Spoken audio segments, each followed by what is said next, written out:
Before I get into the actual material of this chapter, I want to talk about different types of history. For the most part, the chapters in the book and these videos are essentially narrative history, where we kind of say this happened and then that happened and that happened. But some of the chapters that we come across look at more specialized areas of history. We're going to talk a lot about economic history in this chapter, as well as some social history.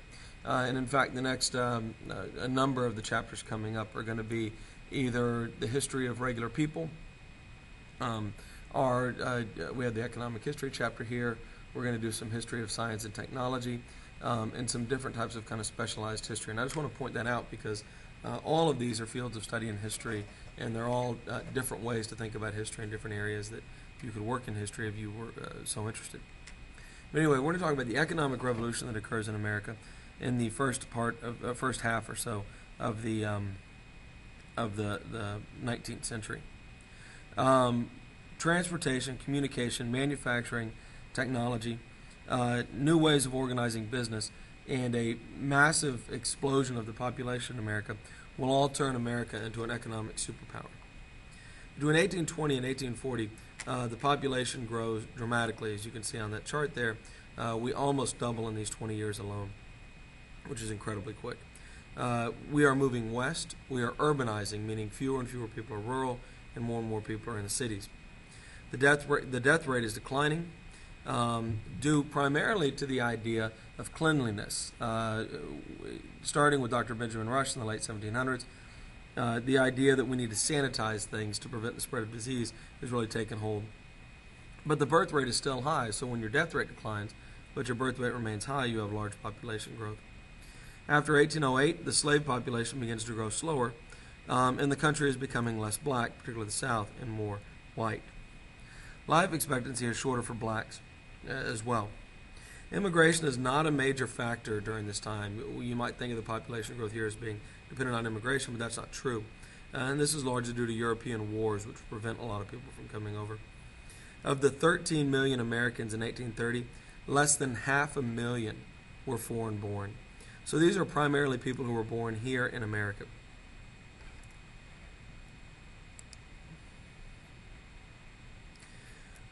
New York City will go from 312,000 Americans in 1840 to 805,000 by the Civil War in 1860. You can see similar growth there in Philadelphia and Boston. 26% of people in the free states, the non-slave states, live in cities. This is a huge increase in the amount of people living in cities.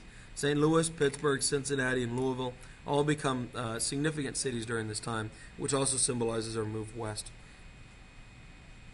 After 1830, the Great Lakes replaced the Mississippi as our major route for northwestern trade. New Orleans declines a little bit as well as in importance.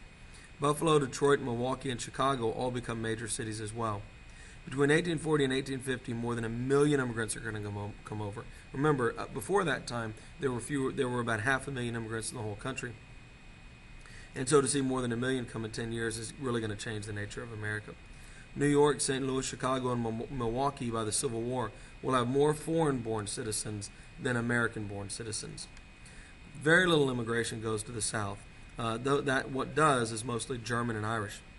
And by 1860, there's 1.5 million Irish and 1 million German living in America. And so we see this huge wave of immigration here is going to be primarily Irish and German. The Irish, who tend to be very poor when they come over, will stay in the cities and work in factories as a general rule. And more women than men come over. By the way, the Irish come over because of the potato famine. The potato, which is an American crop, originally goes to Ireland because of the staple food for the Irish. A plant disease called a blight will wipe out the potatoes in Ireland, leading to massive starvation. And millions of Irish will leave Ireland. And about 1.5 to 2 million will come to America. German immigrants, who are slightly less poor, tend to come to America, come to one of the major cities, but then move inland. And so we see lots of Germans more in the interior of the country engaged in things like farming. So here we see a breakdown of immigration during the period. As you can see, you have your traditional English immigration, which has always been there, but it's going to be augmented heavily by Irish and German immigration. The Democrats were happy about this because immigrants tend to vote Democrat. Whigs, of course, saw the enemy in the immigrant. as immigrants tended to vote against them. There's also the fight over jobs. There's a long-standing belief among workers that immigrants are stealing their jobs. Protestants also feared a Catholic takeover. Both the Irish and German immigrants of the period tended to be Catholic. And Whigs also claimed that it was going to destroy the culture of America by introducing these foreign cultures into it, very similar to conversations we have today about immigrants. In response to this, we see the rise of secret societies. And these are secret societies were very common at the time, and they might be harmless, but they also might be kind of nasty. The National American Association, which is founded in 1837, will evolve into a political party in 1850. The American Party, they call it, the Native American Party, they call it, which is ironic because by Native American they mean the children of European immigrants, not the way we mean Native American today. In 1850, the nativists unite into something they call the Supreme Order of the Star-Spangled Banner, and they begin demanding laws banning immigration and immigrants and Catholics from elected office, calling for voters to have to take literacy tests, and making it harder to become a citizen.